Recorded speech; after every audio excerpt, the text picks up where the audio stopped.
Geda gedi geda oh.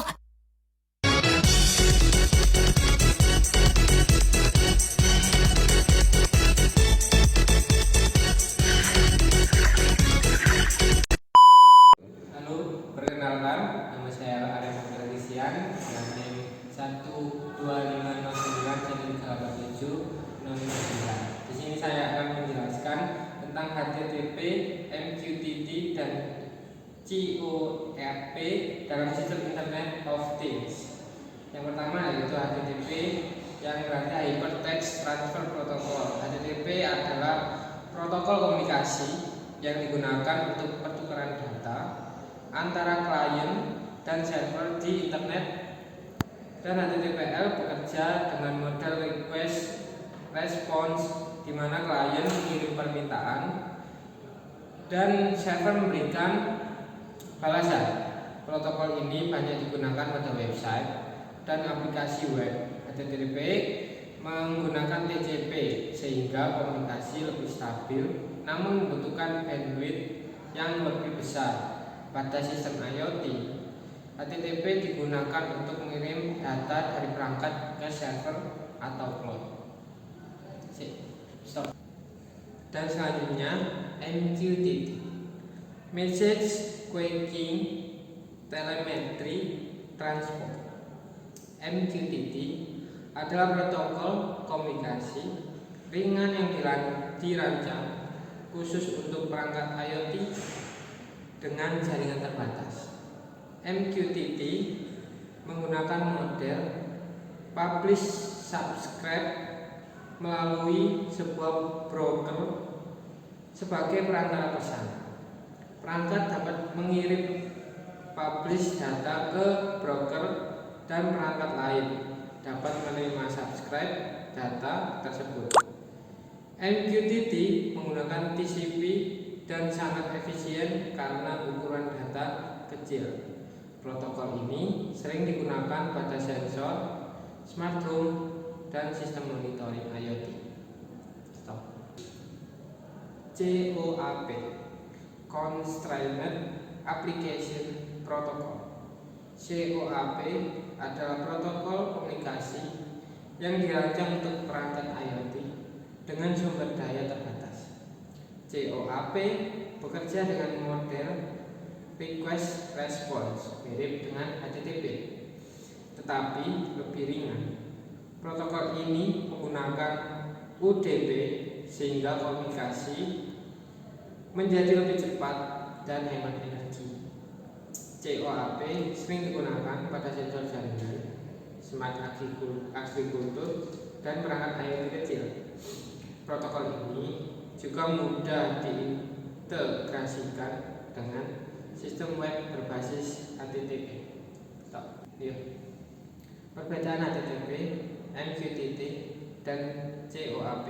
Yang pertama, HTTP menggunakan model komunikasi request response antara klien dan server, sedangkan MQTT menggunakan model publish subscribe melalui broker, dan COAP menggunakan model request response yang lebih ringan. Yang kedua, HTTP dan MQTT menggunakan protokol TCP, sementara COAP menggunakan UDP sehingga lebih cepat dan hemat energi.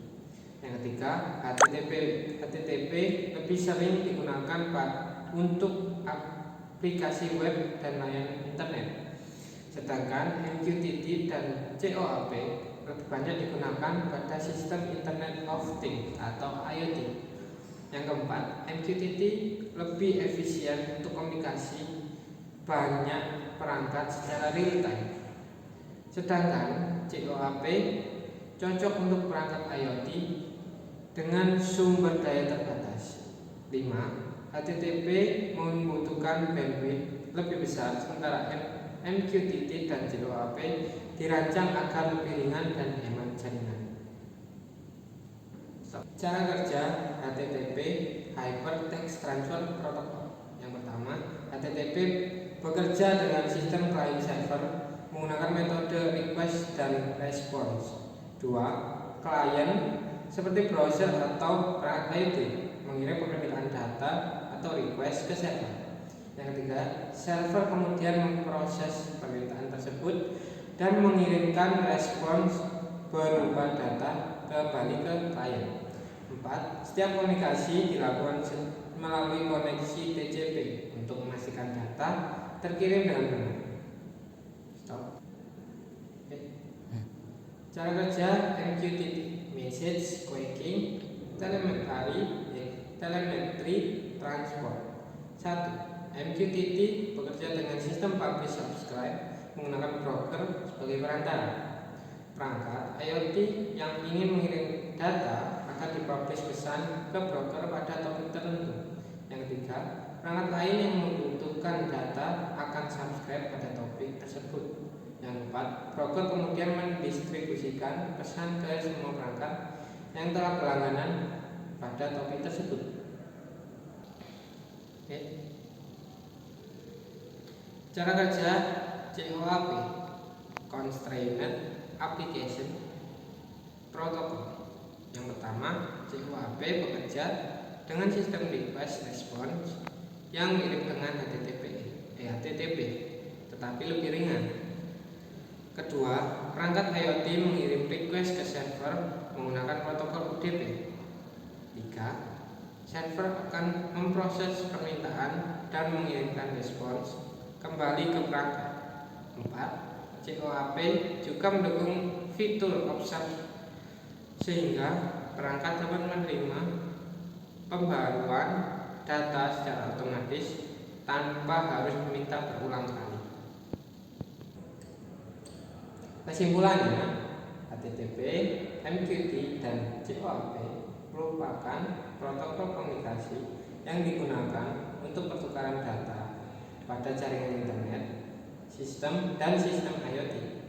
HTTP bekerja dengan model request response antara klien dan server menggunakan TCP, sehingga cocok untuk aplikasi web, namun membutuhkan bandwidth yang lebih besar. MQTT menggunakan model publish subscribe dengan broker sebagai perantara, sehingga lebih efisien untuk komunikasi antar banyak perangkat IoT dengan jaringan terbatas. Sementara itu, COAP juga menggunakan model request response, tetapi lebih ringan karena menggunakan UDP sehingga cocok untuk perangkat IoT dengan sumber daya dan daya terbatas. Perbedaan utama dari ketiga protokol tersebut terletak pada metode komunikasi, efisiensi, penggunaan jaringan, serta kebutuhan sumber daya perangkat. Sekian dari saya. Terima kasih. Pasti kalian sudah dengar berita ini kan? Semuanya jadi makin pintar, makin cepat, kadang agak bikin merinding juga. Tapi bagaimana kalau cerita itu jadi film besar yang kalian alami sendiri? IoT itu bukan cuma alat-alat saja loh, tapi jaringan yang hidup. Lampu kalian, termostat kalian, mesin kopi yang tahu kapan kalian bangun tidur. Semua itu membentuk orkestra tanpa suara, memainkan melodi data dan keputusan IoT. Sinematik mengubah melodi itu jadi film layar lebar. Mulus, dramatis, sedikit ajaib. Bayangkan sensor yang bisa menebak kebutuhan kalian, kamera yang melindungi tanpa mengganggu, alat-alat kecil yang membisikkan efisiensi ke pabrik dan kota. Ini bukan fiksi ilmiah, ini adalah kode konektivitas. Desain yang bekerja sama. Tapi, dengan keindahan datang juga tanggung jawab, keamanan privasi. Etika harus jadi bagian dari setiap adegan. Kekuatan sebenarnya, konteks, perangkat yang belajar kebiasaan kalian, menyesuaikan diri dengan kehidupan nyata, dan membebaskan kalian dari kerepotan. Rumah pintar jadi rumah yang penuh perhatian. Kota jadi tempat yang responsif. Industri jadi mesin yang ramping dan tepat. Dan bagian terbaiknya, jaringan sinematik ini bukan untuk menggantikan manusia, tapi untuk meningkatkan momen-momen manusia di antaranya. Jadi, kalau kalian dengar dunia terkoneksi, jangan cuma mikir alat-alatnya, tapi lebih ke cerita yang terhubung. Lebih lancar, lebih aman, sinematik, siap untuk masuk ke lokasi syuting.